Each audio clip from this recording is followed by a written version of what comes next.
So if you closed on a property a year or two ago and were expecting positive cash flow, if you're not paying attention, you could have moved into the negative cash flow very easily and not even notice. Welcome to the 5 Questions Podcast, where we unlock real estate and business insights one question at a time.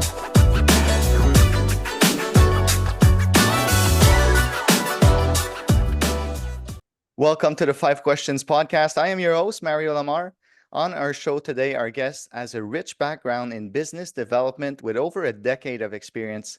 She is the largest residential housing provider in Kirtland Lake, Ontario, and she is the co-founder and co-host of the Real Estate Resilience Summit. Welcome, Elizabeth Kelly. Elizabeth, welcome to the 5 Questions Podcast today.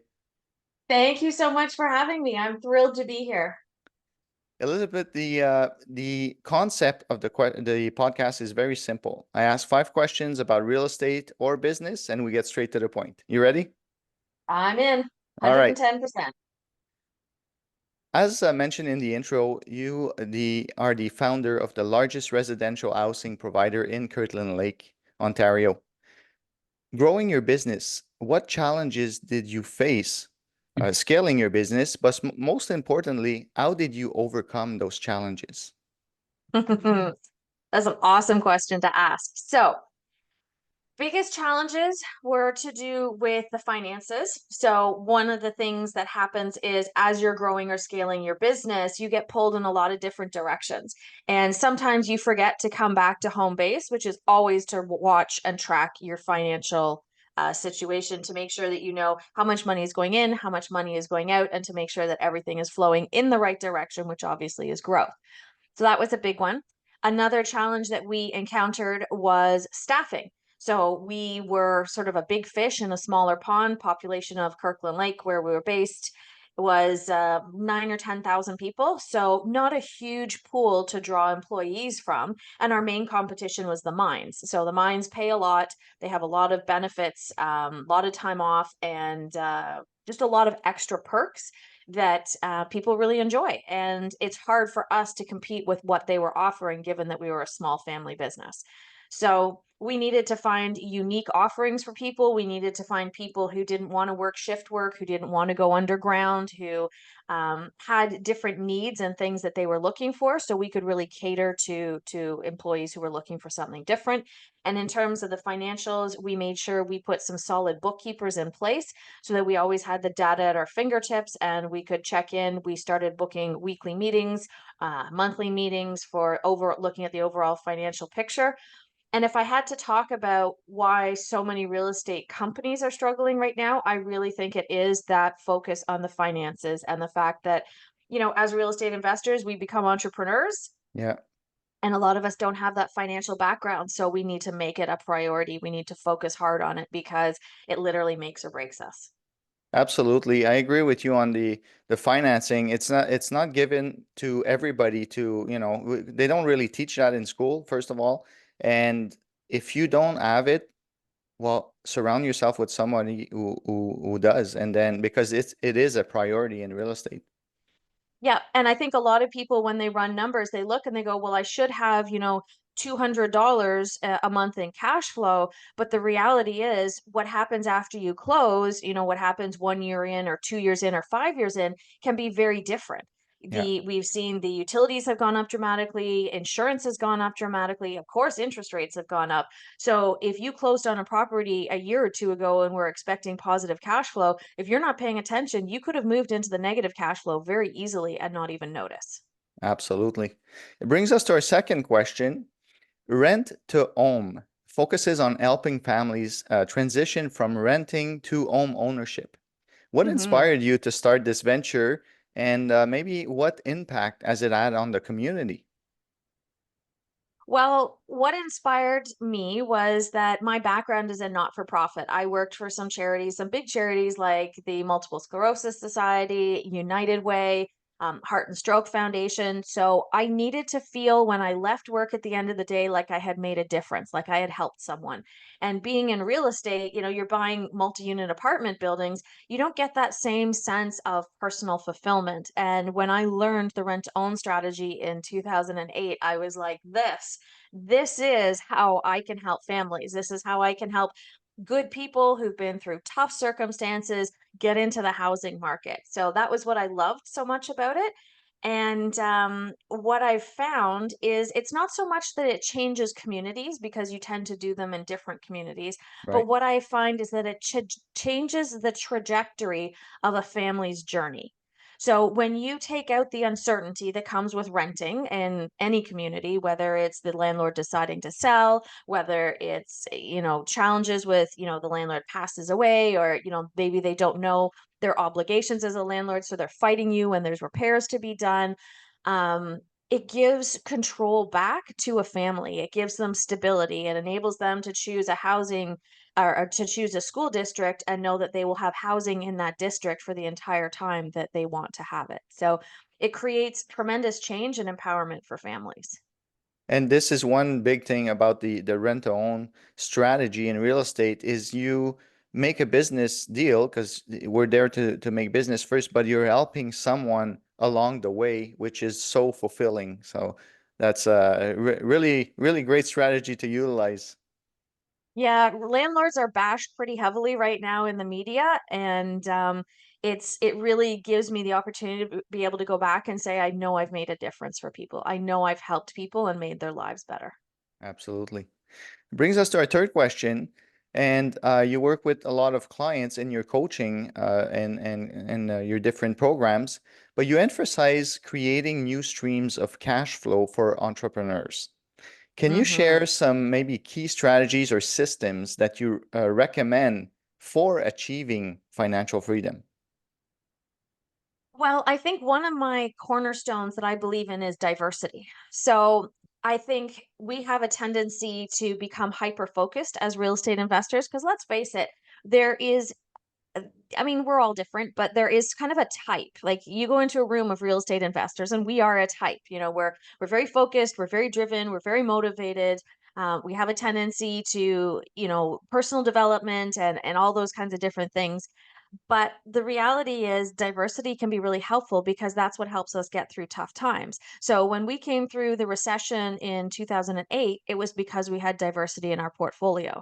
When I was going through a tough time with my properties in St. John, New Brunswick, it was my properties and my portfolio in Kirkland Lake, Ontario that got me through those tough times. The diversity is helpful. So, what I like to do, especially because so many real estate investors right now are struggling to find properties that cash flow. Like you talk to anybody Yeah, who's looking for multi-unit buildings and they're disheartened, they're discouraged, they're kind of banging, some of them are banging their head against the walls going, I'm just not finding numbers or financing that makes sense so that I can buy these properties. yeah, So the great thing about diversity and creating additional cash flow is you might not be seeing it as much from your real estate portfolio right now, but if you have a side hustle or an active business, then it gives you the opportunity to take control of your cash flow and turn it up with something as simple as, hey, I'm going to increase my marketing.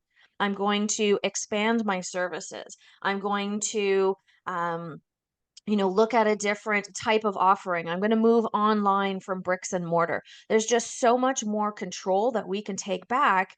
In the world of real estate right now, the banks and the government are controlling a lot of what we do.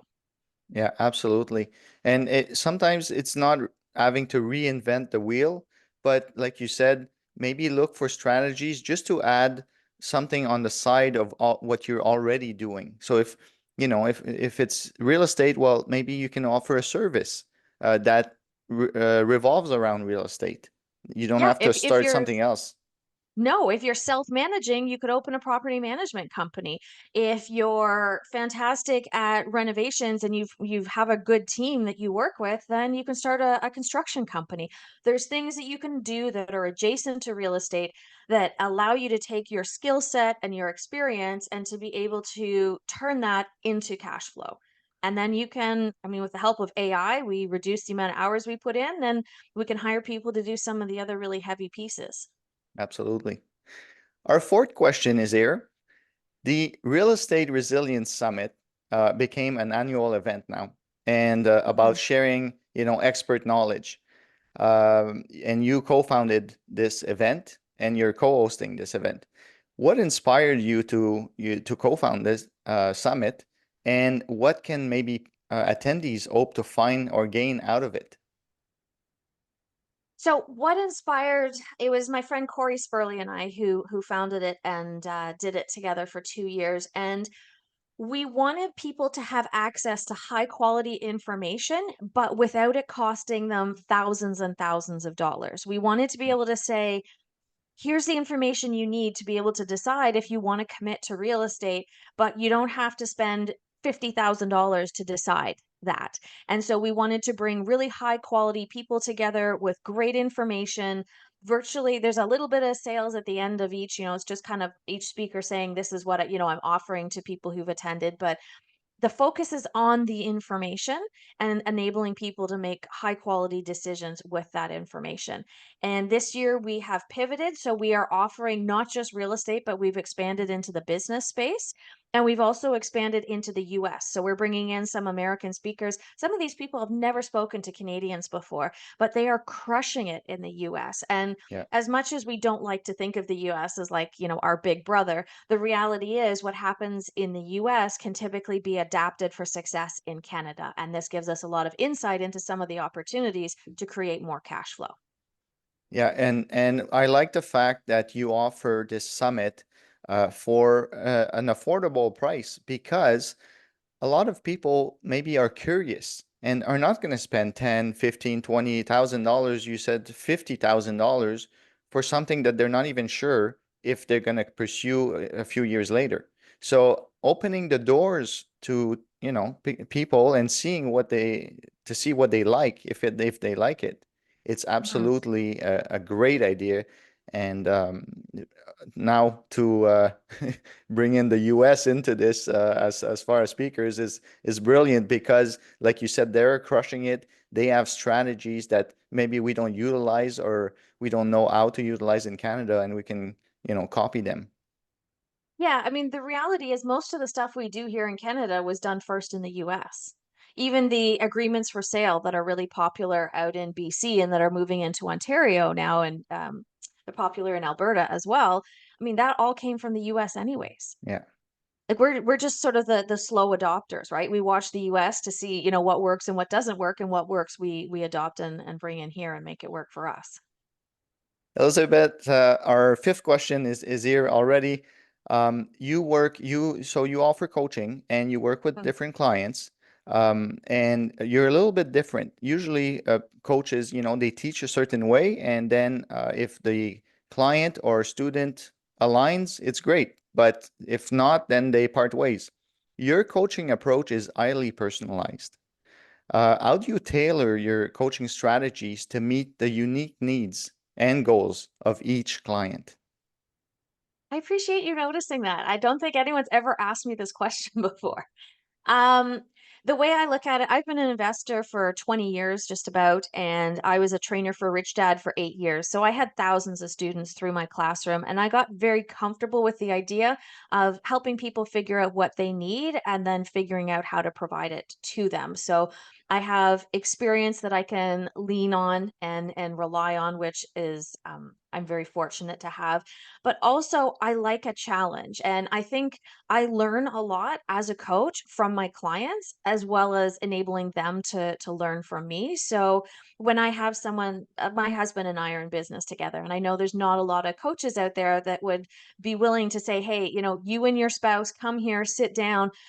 You've identified communication between the two of you as one of those challenges, so let's figure it out together." And I enjoy a challenge, and I enjoy the opportunity to see others thrive and succeed. And I think that sort of inspires me and motivates me to be willing to, I don't have a strict program. There's not a 12 weeks and week one, we're going to do this. It's really sitting down and saying, okay, what do you need the most right now? What is your biggest obstacle? Let's figure out how you're going to overcome that. And the next time we meet, we're going to tackle your next biggest one. So it actually helps people build momentum. And partway through the program, they're kind of looking around going, I can't believe all the challenges we've overcome and how quickly we're moving forward. I didn't even realize this was possible. Absolutely. And the fact is, when you do it the way you're doing it, you get more personal with your student, and maybe they have some challenges, because in business, we're still humans.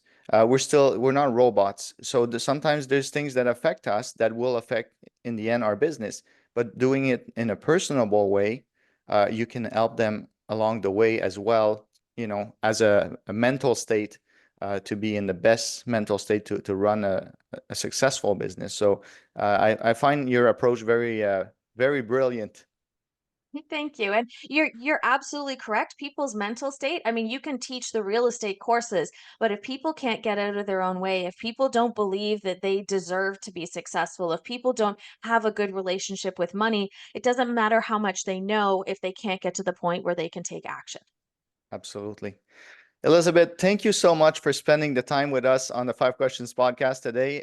Lots of knowledge. I know it's quick, but we try to give a lot of value in a short amount of time to our listeners, and you did that. So thank you so much. Thank you. This was phenomenal. I absolutely love this format, and I appreciate you offering so much value and information to our real estate community. Thanks, Mario. We'll talk soon. Thanks for tuning in to the Five Questions podcast. If you enjoyed today's episode, don't forget to subscribe, like, and hit the notification bell on our YouTube channel so you never miss an episode. Stay tuned for more insights and tips to transform your real estate and business game. See you next time.